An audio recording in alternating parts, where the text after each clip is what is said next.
Bonjour, j'espère que vous allez bien mes taureaux. On se retrouve là pour les guidances du mois de juin 2026. Bienvenue sur ma chaîne Vania, mon tarot. Allez, on commence tout de suite. Bon, comme d'habitude, si ça vous parle, c'est très bien. Si ça vous parle pas, c'est que le message n'est pas pour vous, en tout cas pas par ce biais-là, ce mois-ci. Hein, ça arrive, il faut l'accepter, voilà. Je vous invite, comme d'habitude, toujours à aller voir vos signes solaires, lunaires et ascendants pour pouvoir vous faire votre petite synthèse à vous. N'hésitez pas à mettre un commentaire, vous savez que j'aime bien ça, un petit j'aime, ça me fait plaisir. Puis moi, c'est le seul moyen que j'ai d'avoir une interaction avec vous. Je vous souhaite, quoi qu'il arrive, un excellent mois de juin. Alors, je vais commencer par tirer une carte de maison. Vous savez qu'en astrologie, il y a des maisons. Il y en a 12. Et ça va permettre de voir un peu le secteur de vie qui va être, le domaine de vie qui va être mis un petit peu en avant pour vous. Et c'est la maison 8, la maison de la sexualité, des héritages, des transformations. C'est aussi parfois la maison des épreuves, de la justice aussi de temps en temps. Alors on va regarder avec la sagesse de l'oracle pour un premier message.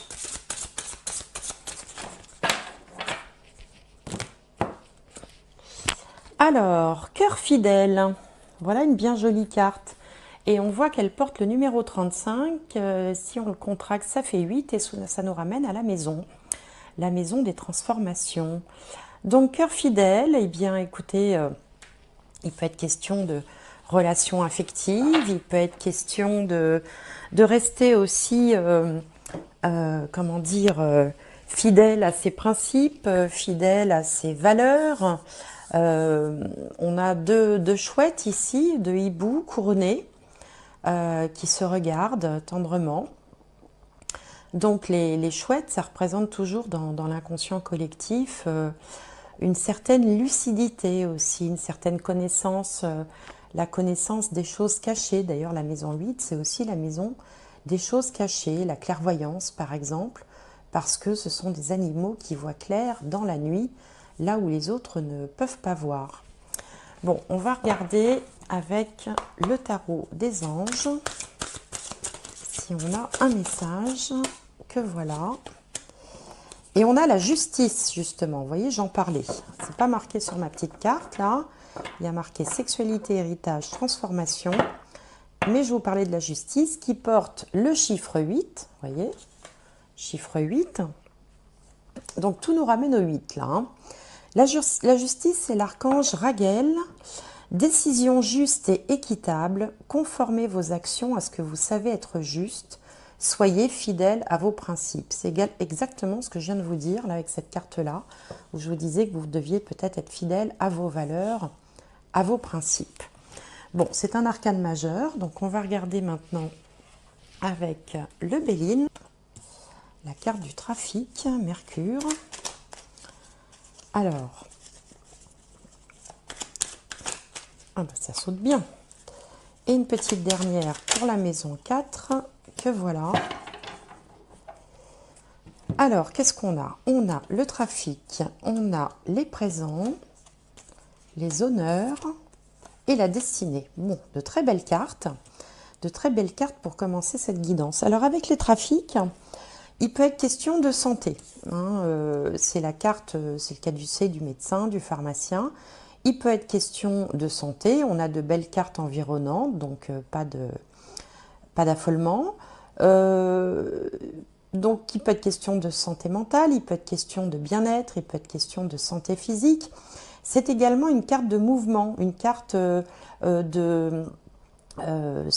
Mercure, c'est le messager des dieux, hein, donc forcément pour porter ses messages, il va et vient.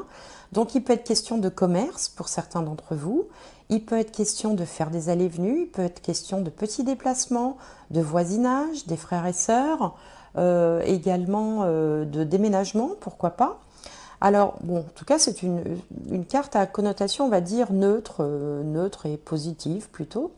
En face, on a la maison des autres. Hein. Ici, c'est l'ascendant. Ici, c'est la maison 7, où on trouve l'entourage, les autres en général. Et si on a un partenaire, une partenaire de vie, on va le trouver dans cette maison-là aussi. Et là, on a une très belle carte des présents. Les présents, c'est une main qui sort du ciel comme ça et qui distribue du succès, de l'argent, de l'honneur, de l'action, des opportunités. Donc, on vous sent là plutôt bien entouré. On vous sent bien entouré de personnes qui sont bienveillantes à votre égard, qui peuvent être généreuses d'une certaine manière. Donc, ça peut aussi, si vous êtes dans des difficultés financières, par exemple, on peut peut-être vous prêter de l'argent ou trouver des solutions avec la clé à côté qui vous permettront peut-être de résoudre une difficulté financière passagère. Au niveau de la carrière, de la vie sociale, on a la carte des honneurs. Donc avec la carte des honneurs, il y a quand même cette notion d'être admiré, respecté, il y a un certain charisme. On est un petit peu une référence dans son domaine. La carte des honneurs, c'est une carte qui est couronnée. Elle vous met vraiment en avant. Donc il peut y avoir comme ça une reconnaissance du travail qui peut se matérialiser par une promotion, par exemple, une amélioration de ses conditions de travail, une prise de responsabilité supplémentaire avec un rôle un peu de leader, hein, de chef, hein, autrement dit. Si vous n'êtes pas, si vous êtes étudiant par exemple, que vous n'êtes pas dans la vie active au sens propre, ben là on vous sent quand même très dans vos études, hein, parce que Mercure c'est aussi la carte des étudiants, dans vos études, bien entouré également, et peut-être démarrant un cursus qui fait suite à un diplôme, hein, où donc vous avez été mis à l'honneur, hein, c'est une reconnaissance aussi, un diplôme, et avec un démarrage qui se présente plutôt sous les meilleurs auspices. Au niveau de la vie sociale, hein, si vous êtes retraité par exemple, si vous ne travaillez plus, au sens classique du terme, bah là c'est pareil, on va venir vous solliciter en tant que référent, peut-être pour donner un coup de main, hein, pour venir comme ça apporter votre aide et votre savoir à un projet, une association. Ça peut être aussi en relation avec les enfants, parce que le soleil, c'est la planète aussi qui peut représenter les enfants, avec Jupiter d'ailleurs. Donc voilà, vous allez être sollicité, mis à l'honneur, sûrement parce que vous avez la compétence, l'expérience, le savoir-faire, le savoir-être, qui fait que voilà, on va avoir besoin de vous et on va vous le signifier. Et puis au niveau de la maison 4, c'est-à-dire la famille, le foyer et l'endroit où on vit, ben écoutez, on a la destinée. Alors la destinée, c'est une clé, hein, donc une clé qui peut ouvrir une nouvelle porte. Alors je vous parlais tout à l'heure de déménagement avec la carte du trafic, donc pourquoi pas un nouveau logement, un nouvel endroit où aller, qui peut aussi faire suite à une opportunité ou ce qu'on appelle un peu quelqu'un qui vous aurait pistonné ou qui vous aurait mis en tout cas sur une piste intéressante. Il peut y avoir aussi une importance particulière au niveau de la famille, parce que la clé de la destinée marque les choses importantes. Et puis il peut y avoir une compréhension particulière parce que dans la clé, on aperçoit qu'il y a également un livre. Et le livre porte des connaissances. Donc il peut y avoir comme ça une compréhension d'une situation qui peut-être jusque-là vous avez échappé et qui va vous faire prendre conscience de quelque chose. Hein, il y a le côté comme ça, il y a une importance particulière qui est accordée au foyer ou à la famille. Voilà, peut-être en relation avec les frères et sœurs. Donc vous démarrez le mois plutôt sur de bonnes énergies. Alors, on va essayer de voir maintenant avec le petit Lenormand la situation de départ. Et ensuite, avec le tarot, on verra comment les choses vont évoluer dans le courant du mois. Donc là, j'ai 2 cartes, ça fait trop. Donc, la carte centrale, la carte pivot, que je vais entourer. Hop.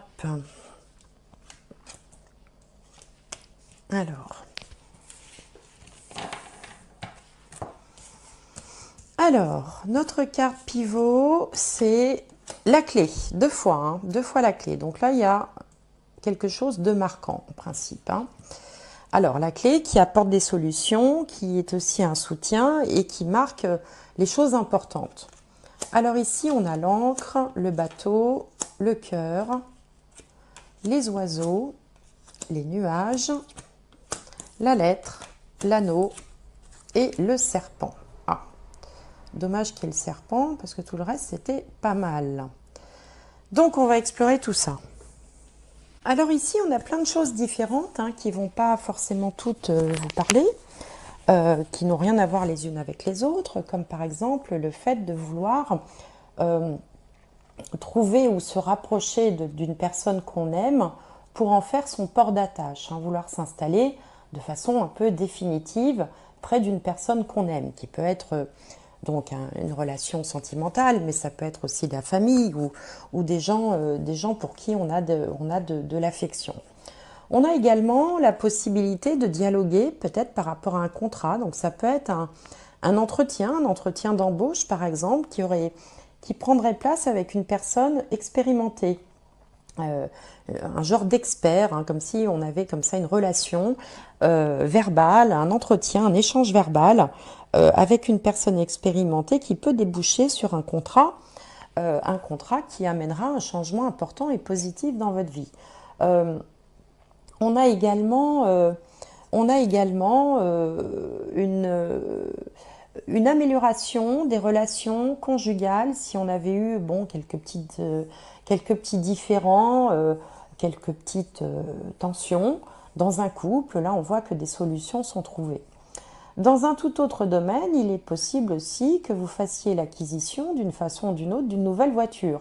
On a ici la voiture, enfin en l'occurrence c'est un bateau, mais ça représente aussi tous les véhicules terrestres. Et donc, c'est plutôt une voiture de type familial dont on pourrait faire l'acquisition ou louer, enfin voilà. Et on a ici les clés de la voiture, si on interprète littéralement mot à mot les cartes. Donc, la possibilité d'un contrat également, mais il faudra faire attention à une certaine rivalité. Vous pouvez être, par exemple, en concurrence à un dernier niveau d'entretien avec quelqu'un pour une embauche par exemple ou pour être pris au sein d'une école. Au milieu quand même, je mets un bémol à tout ça, c'est qu'au milieu on a quand même la carte de la clé qui symbolise également le succès. Et ici on a des très belles cartes de mise à l'honneur et de succès également. Donc si vous vous retrouvez donc dans un entretien d'embauche par exemple, une dernière phase, un dernier entretien en concurrence avec quelqu'un, il y a quand même des chances pour que vous l'emportiez avec cette carte-là et avec la carte des honneurs. Bon, quoi qu'il en soit, s'il y a quelques difficultés passagères ou s'il y a eu des mots qui ont dépassé votre pensée, les choses vont aussi rentrer dans l'ordre, ça ne portera pas à conséquence, même s'il y a un petit voile peut-être de tristesse ou de doute qui aura été semé comme ça dans la relation, les choses vont rentrer dans l'ordre. Quoi vous dire d'autre également? Si vous aviez ici, je disais aussi que ça pouvait être la santé, un problème de virus ou un problème intestinal, une solution pérenne va pouvoir être trouvée. Voilà, donc voilà pour les premières interprétations. On va regarder maintenant comment les choses vont évoluer avec le tarot. Alors,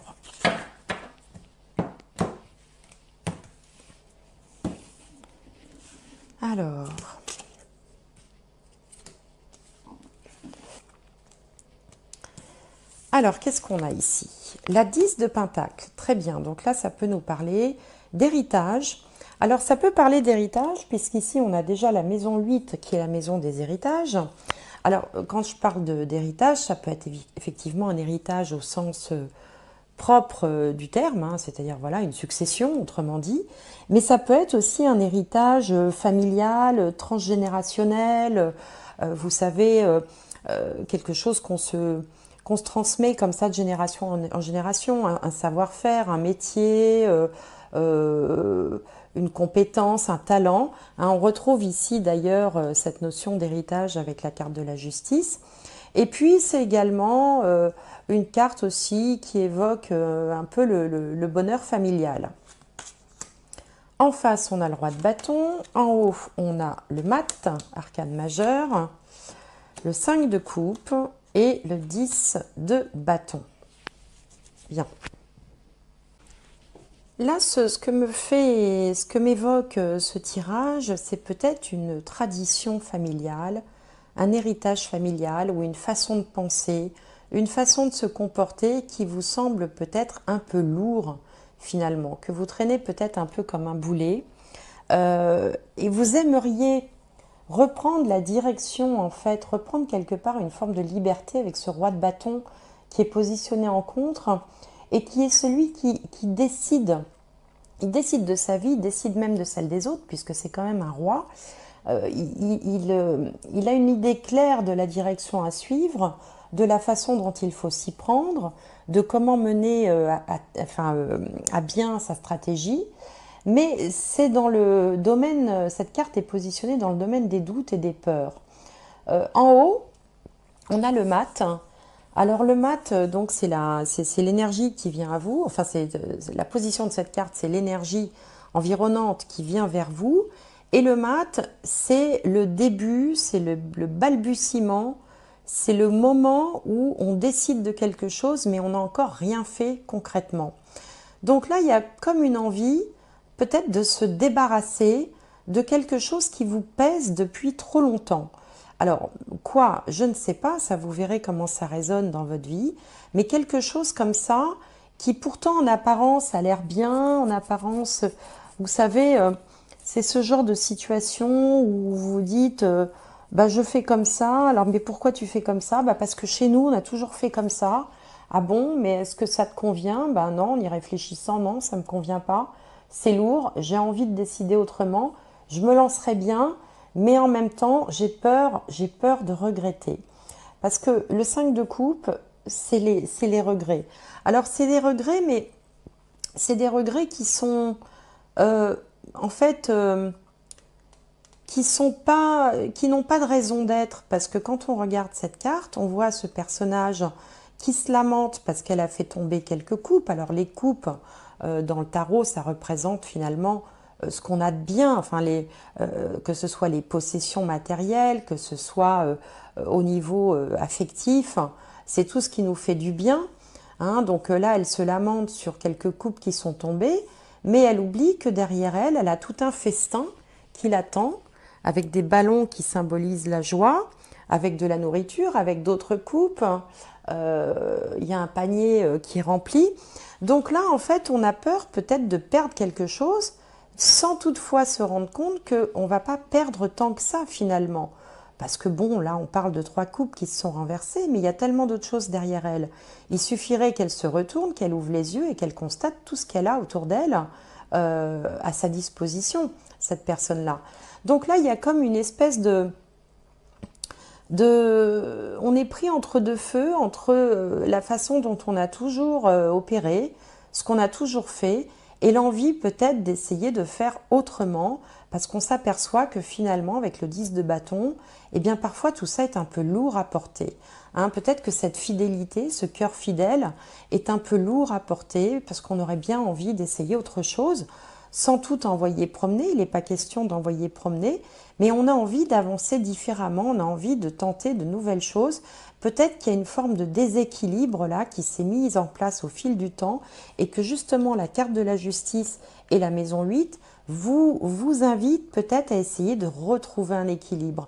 Alors ça peut être aussi des gens qui sont complètement dévoués à la famille ou dévoués en fait à une cause, quelle qu'elle soit, et qui n'en peuvent plus, parce qu'avec le 10 de bâton, on a quand même cette notion d'épuisement psychique, physique, on porte sa croix, c'est lourd, et on aimerait bien se détacher de tout ça et souffler un petit peu.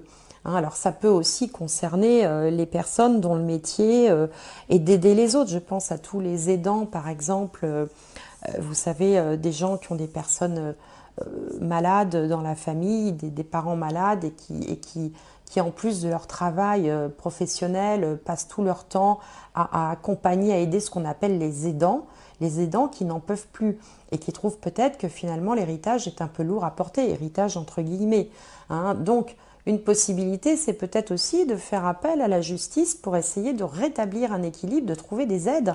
Ici, on a la notion d'aide, vous voyez, on a la notion, alors ça peut être si je reprends cet exemple du parent dont il faut s'occuper parce que son état de santé ne permet plus d'être autonome, peut-être de trouver des solutions avec des personnes ou des organismes qui vont pouvoir vous aider et vous apporter ce petit peu de liberté, d'autonomie dont vous avez vraiment besoin, sans se culpabiliser, parce que le 5 de coupe, ça peut aussi parler de la culpabilité.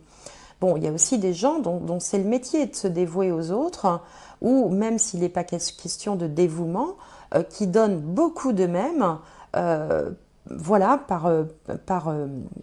j'allais dire par cœur fidèle, parce que voilà, ils ont une idée une notion enfin, comment je pourrais dire ça, de ce qui est bien, hein, de ce qu'il faut faire, et ils ne peuvent pas se permettre, ils ne veulent pas être mis en échec, ils veulent être dignes de la confiance qu'on leur accorde, voilà, hein, c'est ça aussi, cœur fidèle, être digne de la confiance qu'on leur accorde, sauf que là, il y a un moment où on n'en peut plus. Hein, ça me fait penser aussi, par exemple, au personnel soignant. Donc, on a envie un petit peu de se libérer de tout ça. Et donc, on en est peut-être là, de cette réflexion-là, et peut-être qu'on va arriver à trouver soit des moyens légaux, soit des solutions, hein, par le biais de dons, enfin alors des dons, ça peut être aussi des opportunités, hein, tout simplement, qui vont permettre de pouvoir alléger un petit peu le fardeau. Voilà, parce que le fardeau, quelle qu'en soit la raison, il est un petit peu lourd à porter. Donc voilà pour les poissons, je ne sais pas si ça vous parle, vous me direz en commentaire si ça vous parle ou pas. Alors, si ça ne vous parle pas, il ne faut pas insister, il faut passer à autre chose. Hein. Tous les messages ne sont pas forcément pour soi tous les mois. Hein. Quand ça parle bien. Si ça ne parle pas, faut laisser courir. Peut-être regarder du côté de son ascendant, de son signe solaire ou de son signe lunaire, voir si ça vous parle mieux. Alors, on va regarder du côté spirituel un petit peu. S'il y a une raison supérieure à ce que vous êtes en train de vivre. Une explication un peu plus spirituelle à ce que vous êtes en train de vivre.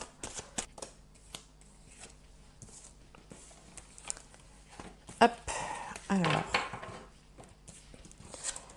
Donc on a la nécessité, l'énergie, l'illusion, le voyage et le choix. Voilà. Donc en fait là, par rapport au tirage précédent, on voit bien que vous avez œuvré par nécessité, parce que peut-être vous n'aviez l'impression de ne pas avoir le choix, ou peut-être que vous avez l'impression de ne pas avoir le choix. Pourtant, vous avez dépensé beaucoup d'énergie, d'où peut-être l'épuisement qu'on voyait dans le tirage précédent. Il y a quand même une forme d'illusion là-dedans, c'est-à-dire que on croit bien faire, ou on croit que c'est comme ça qu'on doit faire, la nécessité, hein, c'est comme ça, mais peut-être qu'on s'illusionne un petit peu, ou qu'on s'aperçoit qu'on a été berné, ou qu'on a été un peu manipulé, ou qu'on réalise que les choses ne sont pas réellement telles qu'on voudrait qu'elles soient, ou telles qu'on pensait qu'elles étaient. Et donc, on retrouve cette envie de changement, cette envie de se dégager de cette situation. Et au centre du tirage, on vous dit que vous avez le choix. Donc, parfois, on a l'impression qu'on n'a pas le choix, mais finalement, on l'a quand même. Hein, et donc, je pense que vous allez y voir un peu plus clair et pouvoir vraisemblablement faire le choix du mouvement, faire le choix du changement. Donc, il s'agit peut-être d'une épreuve, bien sûr, que l'univers vous envoie, qui consiste à se défaire d'un certain nombre d'illusions, de se défaire d'un certain nombre de contraintes, hein, dont vous ne pensiez ne pas pouvoir vous débarrasser, hein, en mettant en avant le fait que vous avez le choix, mais est-ce que vous allez pouvoir mettre ce choix, enfin décider, prendre la bonne décision. Voilà, c'est ce que vous dit le tirage spirituel. Alors, ici, c'est un jeu qui concerne le domaine relationnel. Alors, bon, sentimental, affectif, familial, tout ce qui comporte de l'affect.